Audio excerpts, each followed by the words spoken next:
Well, Pope Francis is calling for people to dial back on the indulgence this Christmas holiday, a time that's become marked with overconsumption, he says, and excess. The Pope taking time out of his celebrations today to, quote, say this: in a society so often intoxicated by consumerism and hedonism, wealth and extravagance, appearances and narcissism, Jesus calls us to act soberly. Father Jonathan Morris joins us now, Fox News contributor.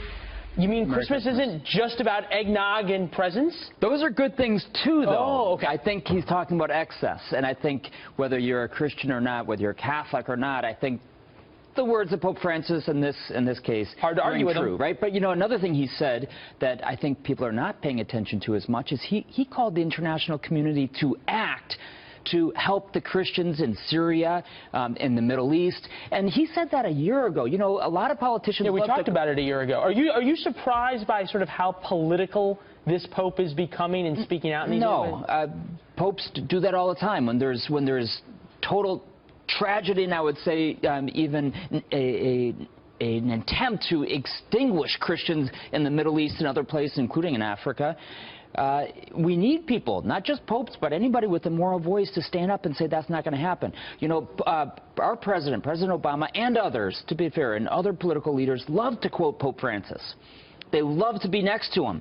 But a year ago, Pope Francis was calling the international community to stop ISIS and to use force, if necessary, to stop ISIS.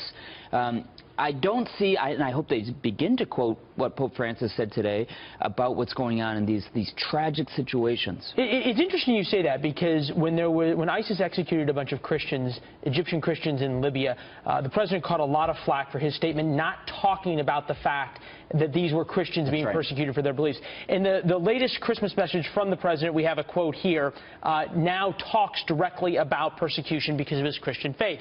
In some areas of the Middle East where church bells have rung for centuries on Christmas Day, this year they will be silent.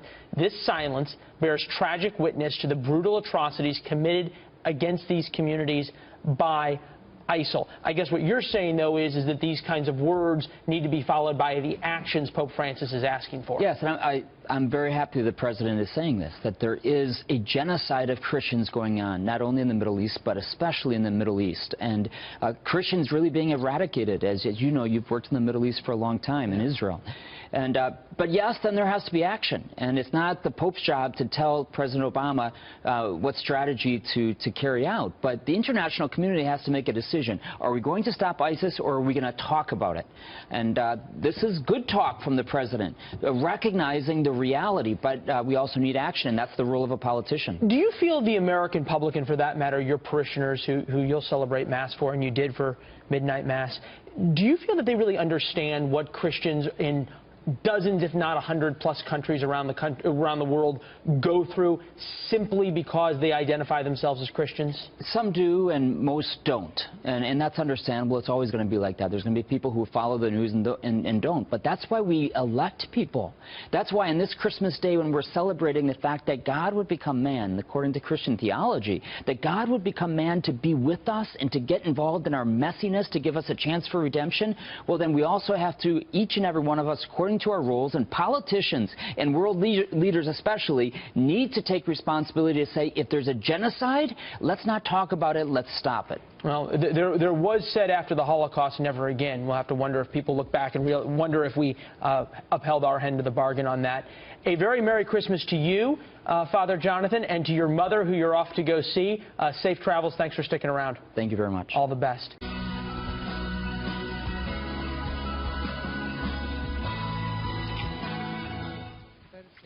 Hi, everyone. The faithful flocking to Vatican City right now as Pope Francis delivers his Christmas blessing, the Urbi et Orbi, from St. Peter's Square. Tens of thousands gathered there to hear the Holy Father's message. Yeah, joining us now, fresh off of a late night of midnight Mass and services, is Fox News contributor Father Jonathan Morris. This is what I look like with 1 hour of sleep. Wow. Merry Christmas. Pretty good. But Christmas Eve, midnight Mass, what a special moment. It was beautiful to see so many families coming after their Christmas, New Year, Christmas Eve dinner and coming to Mass and giving priority to the things of God. I loved it. It's such a beautiful, beautiful moment.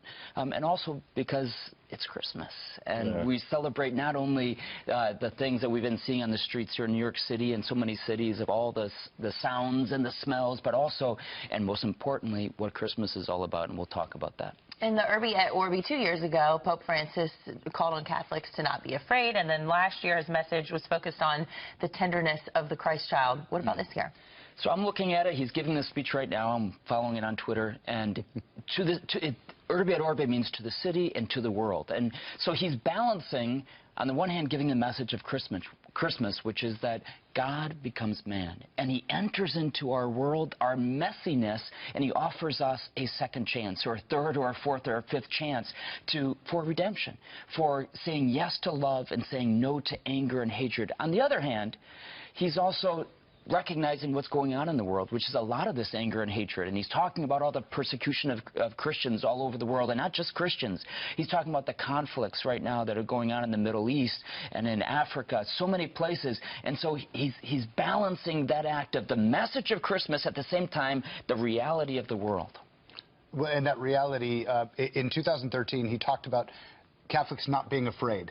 And I think that this year could be such a thing, because there is so much fear in the world right now because of the attacks that have happened. Yes, and as Anna mentioned, that tenderness, I think, goes together with that decision of not being afraid. It's deciding that in our own little worlds that are sometimes messy too, we're going to offer the love and the tenderness of God that he showed us by coming to us in the form of a baby. Who's afraid of a baby? Nobody's afraid of a baby. And that's the most beautiful. You know, what happened to me last night coming out of midnight, or this morning coming out of midnight Mass, there was a couple there who had a little baby, and for whatever reason, this little baby wanted to come to me, maybe because of the shiny vestments or something, nice. And the baby would not go back to their parents. Everybody came out of Mass. I greeted everybody with the baby. The mother came, come, and he pushed away, and he said, "I'm sorry, you can't live in the rectory." But nobody is afraid of a baby. You know, Father Jonathan, is there a way that you would tweak your message a little bit differently than the Pope, since it's more U.S.-centric? And you know, I mean, despite the fact that we feel like America's maybe fallen down a step or two, we're still the greatest country in the world by far. And there's certain things we need to be reminded of that may be specific to us as Americans. Well, I think, as you I think pointed, Charles, there's still a tremendous amount of faith in the United States of America. 90% say they believe in God. It doesn't mean that everyone's going to church. It doesn't mean that everybody, recognizes, the religious traditions, perhaps, of their parents or grandparents. But yes, there's so much faith, and I think the message is very simple. Let's get back to the brass tacks of the faith. Let's get back to saying yes to God, saying no to sin in our lives, and yes to love and to compassion and tenderness to everyone. And I think that's a great way to begin Christmas in the new year. Father, for a lot of people who may not go to church every Sunday, Christmas and Easter are the two times that they will have their booties in the pew, and they're listening to an amazing message. How can congregations capitalize on that and try to get these people to come back more often than just twice a year? Well, what I say is welcome. You might be here only for Christmas or Easter, but we're so happy you're here. And then I tell them to go to Facebook and to Twitter and to follow us at church, and people laugh and they say, "Oh, okay." But it's a way to connect with them, and then make them feel at home. Because it's a community. It is. We have to make it a family, too, not just a community, but a real family. And that's not easy to do in the craziness that is our world. Maybe it's easier in other parts. I'm in the Bronx in New York City. It's a crazy place. But we have to. Everybody needs family. Everybody needs family. And I think the fact that Jesus came into a family as a baby with a mother and a father and a stepfather, that's a wonderful message. Thank you so much, Father Jonathan. Merry Christmas. Merry Christmas. Thank you. Thank you very much. Appreciate you waking up early with us. Absolutely. Yeah. Pope Francis is using the Christmas holiday to spread a message of mercy, speaking to thousands of faithful from the balcony of St. Peter's Basilica. The Pope is calling on Catholics around the world and Christians to spread the Church's teachings of forgiveness. This, as Christian worshipers in the Mideast mark the holiday with a service at the Church of the Nativity, located near what's thought to be the birthplace of Jesus Christ. Recent clashes between Israelis and Palestinians have brought violence, of course, to the Holy Land, and we find our John Huddy live in Jerusalem with more on that. Hi, John.